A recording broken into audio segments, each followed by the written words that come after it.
and that box. Now, here in New Jersey, we have the opportunity to compete at where an individual that question has been eliminated from job applications.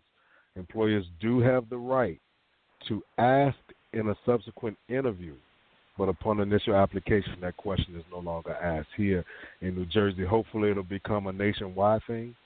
Some other states have it as well, but hopefully, it'll be all of our 50 states that have removed that question from job applications.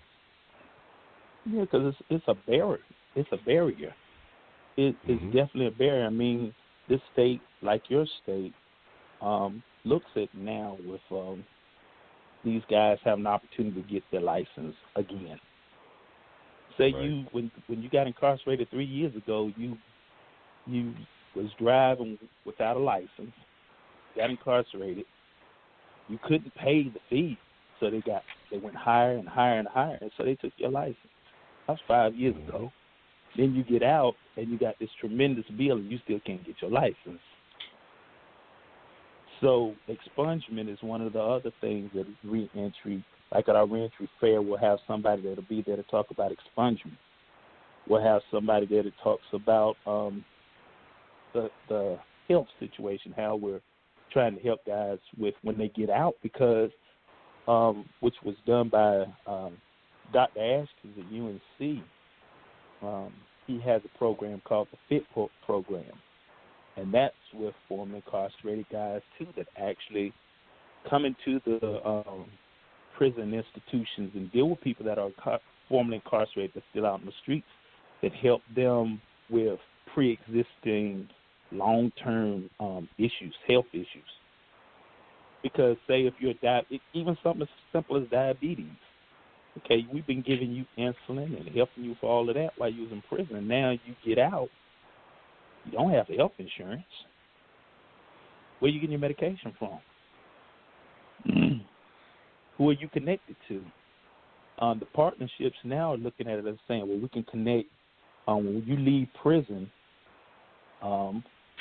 we kind of hand off to our local partnership, which will be the FIT program. The FIT program works with the health department. So that's a smooth transition in which to give you help, provide you help from prison to the health department to help you get your medication until you get to a point in which you can kind of do for yourself. Because once again, if I say whatever your medication is, I say, okay, I'm going to give you a month or 3 month supply of insulin, then you're on your own. Is that fair? Because that's one of those things that you're going to look at. If you need your medication and you don't have money, you might go back to doing old habits to achieve what you need. So definitely, it's about partnerships.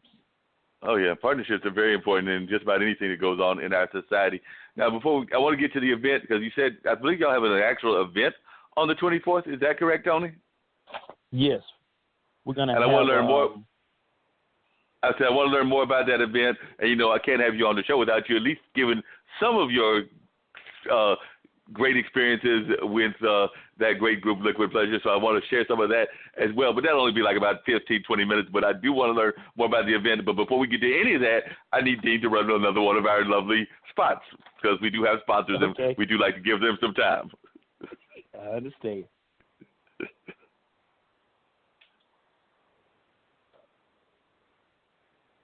Dean, you got one for me? I sure do. I'm trying to get it to pull up right now. Are you enjoying the smoothest conversation in podcasting?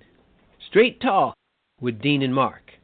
Hi, this is DJ Smooth Jazz, syndicated radio host and co-owner of Portfolio Group LLC, your smooth jazz lifestyle and entertainment group with offices in Durham, North Carolina. Portfolio Group LLC specializes in promoting the lifestyle of smooth jazz listeners with the promotion of smooth jazz events and the distribution of African American owned wines. For more information, portfoliogroupllc.com, or you can swing by my secondary site, djsmoothjazz.com. Now back to Straight Talk with Dean and Mark.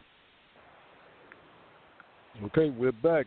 646-668-8393 is the number. Straight Talk with Dean and Mark. I definitely appreciate that, Dean, and having this great conversation with Tony Springs. At some point, we're going to have to drop one of them spots for the bass man, too, Dean, because he's been getting on my case. He's like, y'all ain't been playing me lately, so we might need to drop one of his later on today as well before we get on out of here. You know what?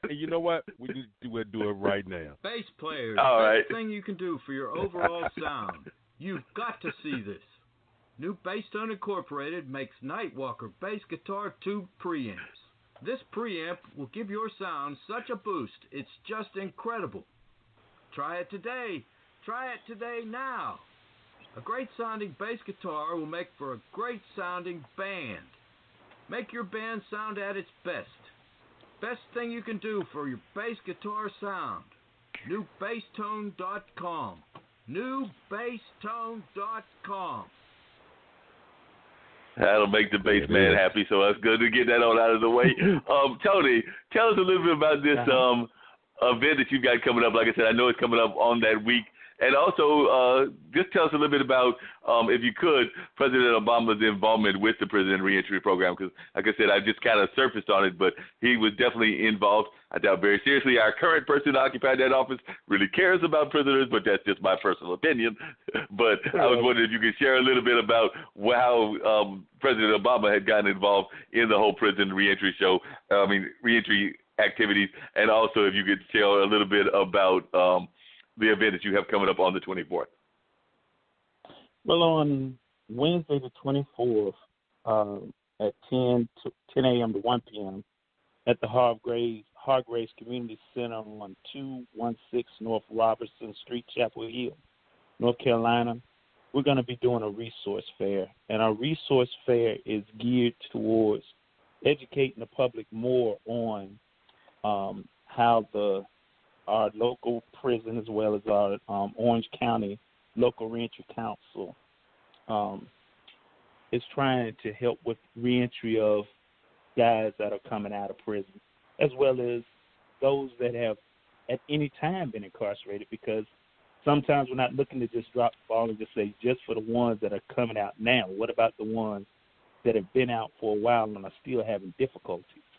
So it's all geared to education of what's being offered, and hopefully also to get more sponsors and more community volunteers and more people that would say, you know what, I've got a business that I think that could possibly be utilized to help with this, or I'd love to give them my time to help with this, because like I say, it's all about partnerships. President Obama actually in his term looked at how prisons were being done and how the people were returning back to society. And he wanted to bring a light to it, because once again we talk about reform, prison reform. One of his things for the prison reform was to introduce Reentry Week, and it was to which is the 22nd to the 26th.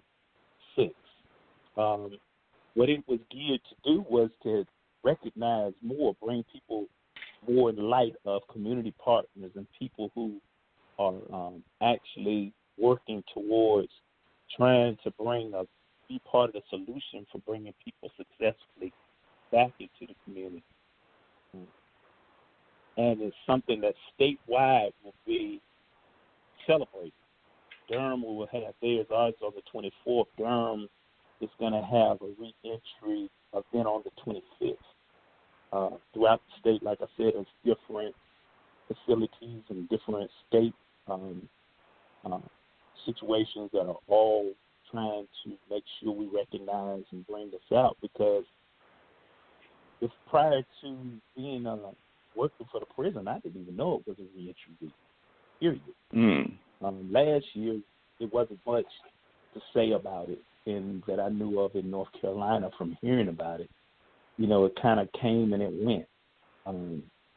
And that's a shame, because it doesn't just highlight the state, it highlights the communities and the people in the state that's working to do good work the churches, the people that volunteer to come into the prisons of their own, giving up their own time for the things that they have to go through, because it's a process just to be able to come in and visit with these guys. So for anybody that would take the time to go through that process, they should be recognized and be acknowledged for wanting to do this.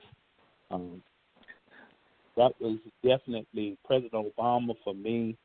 I've had the honor of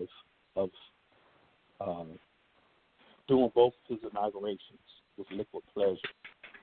I had the honor of meeting him and speaking with him.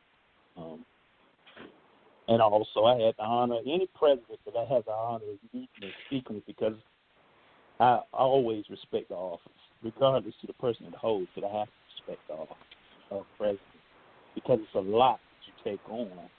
You know, some people, I'm not biased on one end of the spectrum or the other, but when you look at it and I say, well, like some people say, well, when you become president, you make your speeches, you say, I'm going to do this, I'm going to do that, I'm going to do this, and you make all the promises that you want. But that's great. But just imagine, you don't have all Secret Service. You might not know everything behind that curtain that you're promising about. And then one day you get the presidency, and then somebody says, well, you know, all that stuff you promised, this, you might be able to do this, but this is why you're able to do some of it. Look at this. You know.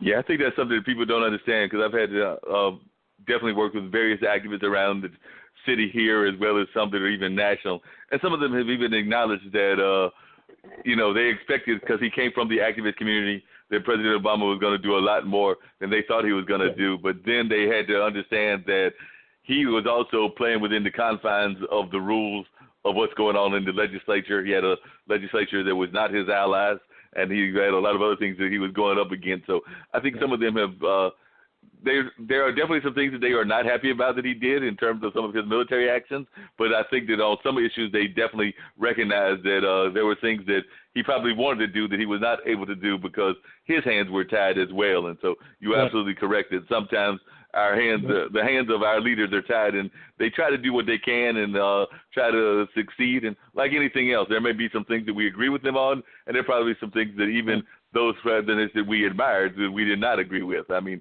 I'm definitely an Obama supporter, but I'm not saying that I agreed with everything he did. There were some military actions that he made that I was not a big fan of, like some of the things he did with the drones and some of the actions that he took in the Middle East. I thought he should have done something else, but I was not the one holding the office. He was the one holding the office, and he had his advisors that they made that decision. But so I can definitely understand what you're saying, that we're not always happy, but definitely I think when you come from a certain kind of community, I think Kennedy ran into the same thing. If you come from something that what people may consider an activist community, they expect you to deliver and deliver immediately, not understanding that none of these changes happen immediately. We wish they happened immediately, but it's going to take some time for any of the positive changes that we want to happen. So I definitely have respect for those that do that. I'm not one of those people. I've talked about AOC on the show before, and I'm not one of those people that believe that she has to sit down and be quiet, because I'm one of those people that think, hey, if you got something to say, go ahead and say it. I do know that I've got some friends that are like, she's new, she's young, she doesn't know what she's talking about. I'm like, from what I can see, she seems to be studying the issues, and I may not agree with everything she says either, but it does look like she's trying to at least address some very positive issues and trying to bring some very positive kind of causes out there, including some causes that people weren't even thinking about. I mean, we talk about the climate, but a lot of that is just lip service, but she's actually coming up with a plan. People may not agree with the plan, but she's coming up with a plan. Yeah. I like I say, it's weird because of dynamics of stuff. I've been fortunate in my life by playing with Liquid Pleasure to have met quite a few people that I would have never thought that I would have ever met in my lifetime. I mean, we were probably the first inauguration we did was Bill Clinton. We did his inauguration. Right. And it was weird because you stand there and you don't fully grasp the magnitude of it. When we did his inauguration, it was at the Smithsonian where we played for this particular party. And it was behind the original flag. They had it behind glass, and they had to raise the thing up to the original flag, and you're like, wow. And then you realize the magnitude of what you're in. I had the opportunity to meet